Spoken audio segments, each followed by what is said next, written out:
They walked among stones worn by time, beneath the weight of centuries of history. The city of Jerusalem pulses with spirituality, politics, commerce, and faith. But in one of its holiest sites, a group of archaeologists was preparing for something that even the most skeptical could never have imagined.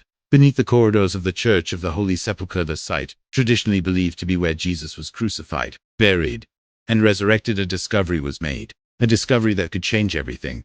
For centuries, pilgrims have knelt there. They brought tears, prayers, promises, and hopes. But few knew that, hidden beneath the structure that houses the most revered tomb in the world, something was still waiting to be revealed.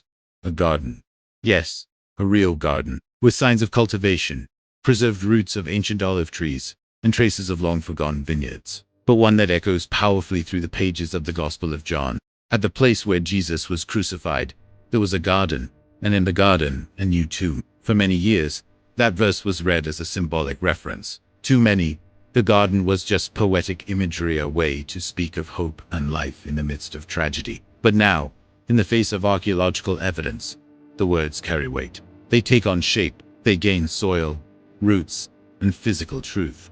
The garden was real. During excavations conducted in March by an international team, they uncovered irrigation structure, agricultural sediments, petrified wood, and even fossilized seeds consistent with first-century cultivation. More than just a historic site, this was an untouched piece of the crucifixion scene. The olive tree, symbols of peace and anointing, and present in the place where the blood of the Son of God was spilled. The discovery caused a stir not only among religious communities, but also in the scientific world. For some scholars, it may be the closest confirmation we've ever had of the exact location of Jesus' tomb. For others, it's a provocative clue that demands further study. But for people of faith, it feels like the earth itself has begun to speak, remembering, testifying to the moment when heaven touched the earth. Imagine Jesus walking, carrying the cross, exhausted, wounded, stumbling on the ancient stones.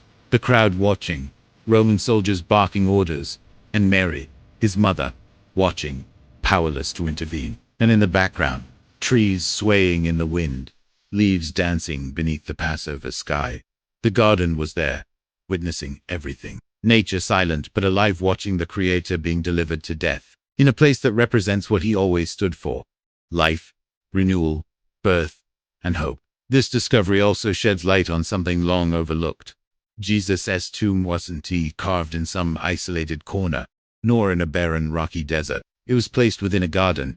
And what is a garden if not a place of beginnings? Just like in Eden, where mankind fell, there in that new garden, humanity was redeemed. The garden at the tomb is God's answer to the garden of the fall. Where Adam chose death, Christ chose the cross. Where the serpent prevailed, the Lamb now triumphs. And the earth, which once heard the cry of despair, was now watered with the blood of redemption. Archaeology, often seen as an enemy of faith, now becomes an ally of the gospel. Every unearthed root, every mark in the stone, every trace of cultivation whispers a truth.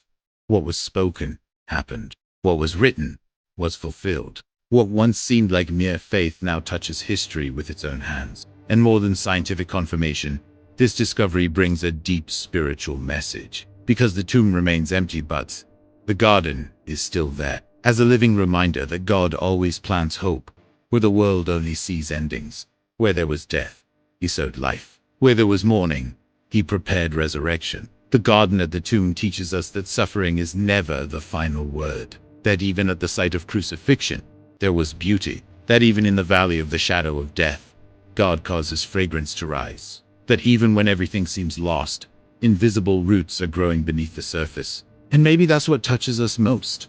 To know that the ground where Christ fell still bears marks. That the earth which received him in the silence of burial still whispers redemption. That the garden which witnessed the tears of the cross was also the first to see the stone rolled away. You can almost imagine the moment Jesus rose. The dark tomb lighting up, the stone moving, and the wind blowing through the branches of the garden. Perhaps, while the gods fainted in fear, the olive branches bent in reverence. Perhaps the garden, silent for 3 days, was the first to sing. This discovery is not just an archaeological curiosity. It is a divine reminder. It's as if God himself is saying, "My son was here, heaven and earth met here, and even now, the stones, the roots, and the soil remember the tomb of Jesus." is empty, but the garden still speaks. And what it says is louder than any shout. It speaks of love, of sacrifice, of promise, of eternity. While the world rushes to find evidence, the gospel stands. While we dig through ruins, God reveals foundations. And while scientists uncover gardens, hearts rediscover the cross. Today, the eyes of science turn to the gospel with respect. Today, the scriptures are no longer just read. They are excavated, discovered, confirmed, and more than anything, lived. May this revelation awaken us. May it remind us that faith is not the enemy of reason, it transcends it. And that behind every stone removed, God still reveals eternal secrets. So look to the garden, see beyond the leaves, see the Lamb, see the victory, see the cross, see the life that sprang forth from death. Because the garden beside the tomb was never a detail. It was the chosen setting for the most important scene in human history.